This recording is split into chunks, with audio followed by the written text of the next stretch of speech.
harom yemaslik farz. Halol topish farz. Bu degani nima degani? Kasb, hunar, pul topish ibodat degan. Mana hozir ertaman ishga deb chiqib ketyapsiz-ku. Siz his qiling, ibodatga chiqib ketyapsiz. Qadamingiz, nafasingizga faqat hasanot yoziladi. Bu katta baxt bu. Rasululloh alayhisolom hadislari borki, halol mehnatdan charchab kelib uxlagan odam gunohdan toza bo'lib tong o'tiradi deganlar. Hozir mana uyni sotib, mashinani sotsangiz, bor yana 60 ming dollar bo'lsa, uyda 50 ga olsa, 10 mingga mashinani olsa, 60 ming dollarga bitta gunohingizni o'chirtira olmaymiz. 60 ming dollarga men o'zi milliard dollarga ham o'chirib bo'lmaydi o'zi aslida. Endi yoshligimizda milliard yosh bolaga o'xshab gapirmaylik. Bor gapni aytyapman. Mana uyni, mashinani sotsangiz 60 ming dollar pul bo'ladi. Yo 70 yo 80 ming bo'ladi.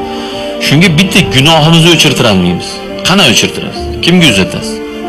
Lekin halol kasb bilan mehnat qilib kelib, charchab, xuftonini o'qib, charchab uxlagan odam ertaman gunohlardan toza bo'lib bomdodga turadi. Qarang bu baxtdir. Bu nimaga bu darajada maqom berilyapti desa, halol kasbni shu darajada maqomi balandligidan bu. Musulmonlarning halol kasbga dinimiz islom shu qadar targ'ib qilganki, bu endi men bir dona maqomini